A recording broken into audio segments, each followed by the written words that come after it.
criança e do adolescente nasce da vontade de seus integrantes em formar um polo educacional voltado a atender às expectativas dos nossos jovens, contribuindo com o desenvolvimento e estimulando a autoestima das nossas crianças e adolescentes. A instituição é dividida em dois pilares: presidência e comando operacional,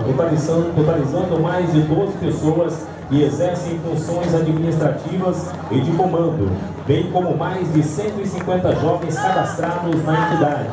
sob a supervisão do coordenador pedagógico Davi Cristo Souza, que também é pós-graduado em psicopedagogia e aluno mestrado em psicologia e professor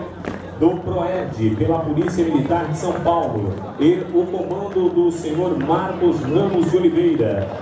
Temos hoje o Núcleo de Defesa Civil com os Bombeiros Mirins, com uma parceria com a Defesa Civil de Carapicuíba e o curso de formação de bombeiros civis na sede de treinamento, além de aulas de dança, capoeira, jiu-jitsu, natação e muito mais. A Guarda Mirim é reconhecida no município com o título de utilidade pública municipal, certificado pelo CNDCA,